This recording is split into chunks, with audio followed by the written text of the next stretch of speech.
या क्षणाची मोठी बातमी समोर येते ती बघूया। छत्रपती संभाजीनगरमध्ये पालिकेने आता तोडक कारवाई केलेली आहे। या ठिकाणी आपण पाहतोय पालिकेने तोडक कारवाई केलेली आहे आणि संभाजीनगरमधली ही लाईव्ह दृश्य आपण पाहू शकतोय। मोठ्या प्रमाणात या ठिकाणचं जे अतिक्रमण होतं ते पूर्णतः काढण्यात आलेलं आहे। आपण पाहतोय 10 ते 12 जेसीबीच्या माध्यमातून पाडकाम सुरू करण्यात आलेलं आहे आणि या ठिकाणी आपण जर बघितलं तर हा संपूर्ण मलबा जो आहे तो जमिनीवरती पडलेला आहे। अतिक्रमण केलेल्या दुकानांवरती पालिकेने हा हातोडा चालवलेला आहे आणि त्यानंतर या ठिकाणी तोडक कारवाई होत असल्याचं आपण या दृश्यांच्या माध्यमातून पाहतोय। या संदर्भात अधिकचे अपडेट घेऊयात आमचे प्रतिनिधी माधव सावरगावे यांच्याकडून। माधव, आपण पाहतोय पालिकेची तोडक कारवाई सुरू झाली आहे। 10 ते 12 जेसीबी म्हणजे मोठ्या प्रमाणात कारवाई सुरू आहे, काय अपडेट?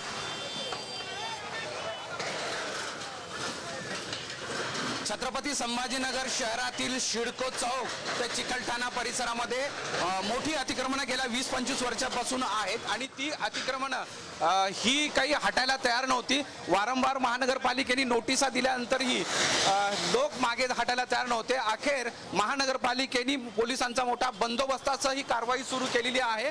गेल्या 15 वेळापासून नोटिसा दिल्या गेल्या होत्या आणि त्यावर कारवाई होणार का नाही असा एक प्रश्न होता। मात्र आज सकाळपासून महानगरपालिकेचे आयुक्त जी श्रीकांत यांनी ही मोहीम हाती घेतलेली आहे। संपूर्ण महानगरपालिकेतले कर्मचारी अधिकारी या अतिक्रमण हटाव मोहिमेमध्ये उतरवलेले आहेत।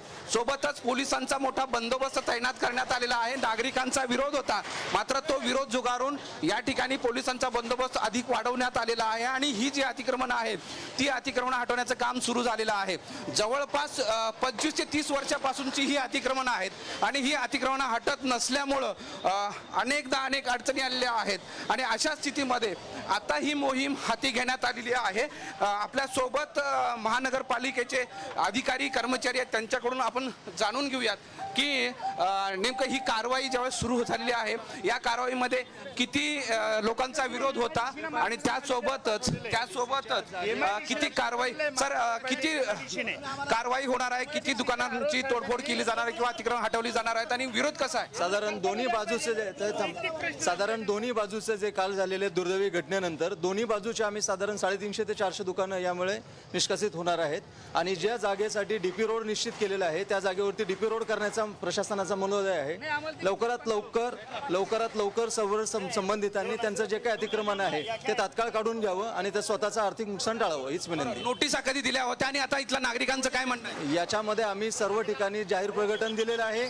जाहीर प्रकटन दिल्यानंतर प्रत्यक्ष या जागेवरती आम्ही अनाउन्समेंट पण। तर आपण पाहतोय महापालिकेने ही तोडक कारवाई केलेली आहे आणि त्यामध्ये आपण पाहू शकतोय कशा प्रकारे अतिक्रमण जे आहे ते हटवण्यात आलेलं आहे आणि या ठिकाणी पोलिसांचाही चोख बंदोबस्त आहे।